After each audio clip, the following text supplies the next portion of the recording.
my fellow readers. My name is Greg, and this is Ghost Readers in the Sky.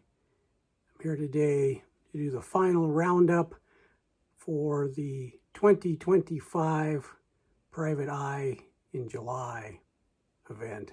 This has been a fantastic event. Jim over at Mystery and Mayhem, he's the one who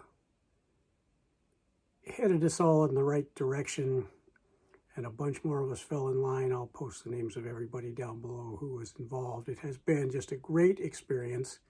This is the first time this event has been done, and I was lucky enough to be able to be one of the co-hosts.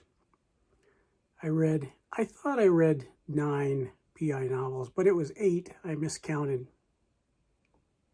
That's okay. 8 PI novels in July. That's pretty good. I'm pretty happy about that.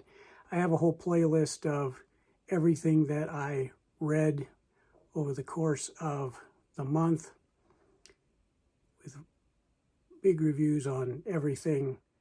I'm just going to talk in depth about one book, the one book I finished over this last week since the last roundup, and that is The Big Sleep. It's written by Raymond Chandler. It features his detective Philip Marlowe. This was the first novel that Chandler wrote. I love everything about this novel. I've read it a number of times. I think this was my third read. Doesn't matter, I've read it more than once. And I love everything about it. The opening scene is fantastic, where Philip Marlowe, who, as we learn more and more, is just a plain old private eye who'd done some detective work for the district attorney. He's in Los Angeles. Now he's just a private detective, and he doesn't have much money. He doesn't have much except his own honor to defend. And so he goes in to meet General Sternwood. General Sternwood has a massive mansion. He has made millions of dollars. And Marlowe is ushered into the greenhouse full of orchids that Sternwood keeps. And it is hot and muggy, and it smells like orchids in a way that's almost overwhelming to Marlowe. But when you see this clash of the very rich and maybe not the very poorest, but certainly somebody who's on the poor end of the economic spectrum, a real clash of highbrow and lowbrow. It is so well done. Marlowe knows what he needs to do. He understands how to act and behave, and he still doesn't necessarily act and behave the way that the general might want him to. But he's asked to help find a blackmailer. General Sternwood has 2 daughters. The older one is in her mid to late 20s, Vivian. She has been married to a former bootlegger. And so she has some interesting backstory. But the girl who's in trouble is the younger daughter, who's 20. Her name is Carmen. And she is being blackmailed by someone who has revealing photographs of her. So Marlowe heads out to find the blackmailer, the photographer, whoever he can, who is involved in getting Carmen into these compromising positions. Now, at this same time, Vivian's husband has disappeared, and everywhere Marlowe goes, he keeps getting asked, "Are you looking for Rusty Regan?"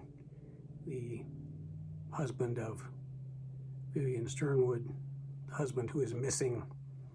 Marlowe keeps saying, no, I'm not paid to do that. I wasn't hired to do that. But he just keeps bumping into that. So it's clear that the two plot lines of the two Sternwood daughters are going to intersect at some way at some point. But watching it come together, unravel, is pretty amazing. So Marlowe solves all the cases, untangles them, gets in fights and meets some pretty unsavory characters.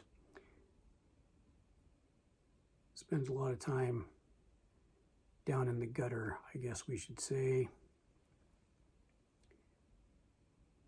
And he solves everything at the end.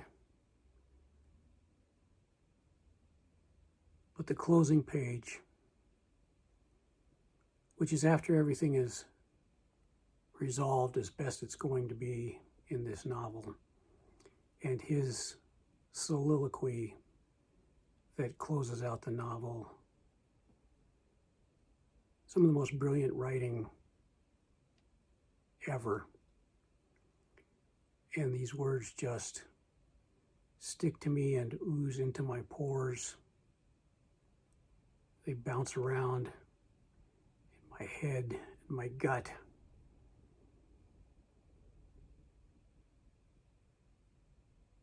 And I just can't stop thinking about them. Probably won't stop thinking about them for a long time. Big Sleep is just an incredible book. If you have any interest at all and you have not read The Big Sleep, you should try it. Put it on your list of things to read one of these days. We will be doing Private Eye July again in 2026, so says Jim. So you could just get ready for next year, or you can read it in between just because. So that was the final Private Eye book that I read. I wanted to make some awards, my personal set of PI awards, and I'm going to give Best Reread to The Big Sleep. Just an incredible novel that I can't say enough good about.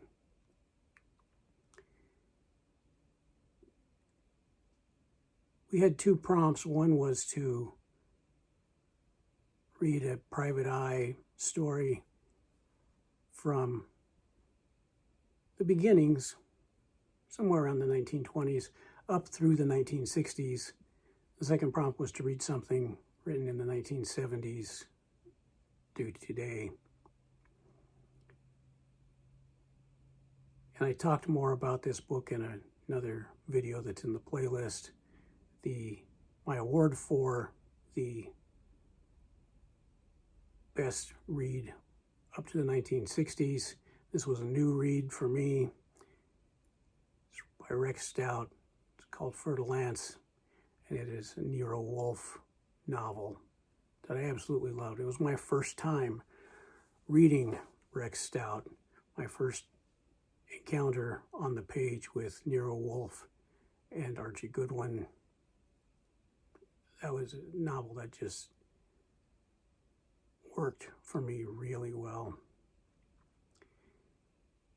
And my award for best novel, 70s and down to now, it's by Philip Kerr. It's called March Orchids, and it features the PI Bernie Gunter. It is an historical fiction. So he wrote this in the 70s, but it looks back at the 1930s Berlin. And that's just it had more than one kick in the stomach. Man, that was a rough book, and I loved it.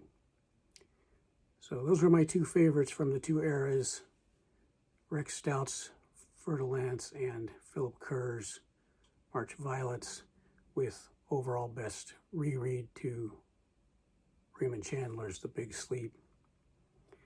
I also wanted to give an award for most consistent. So I obviously didn't read anybody's full catalog during the month of July, but I did talk about some of the writers who have some uneven paths. Some of their books are exceptional, and some of them are somewhere in the meh world. And others have a lot more steady, consistent quality, high quality, and consistent. And I'm going to give that award to Ross Macdonald for his Lou Archer series. The only one I read this July was The Chill. It's my first time reading that one, but I've read a number of Macdonald's Lou Archer novels. Every one of them is solid. I have not come across one that strikes me as any kind of a clunker or even a lower quality, a lesser work. They are all fantastic. So there we go. That wraps up Private Eye July for 2025 with my own personal set of awards. And I'd encourage you to read some Private Eye fiction.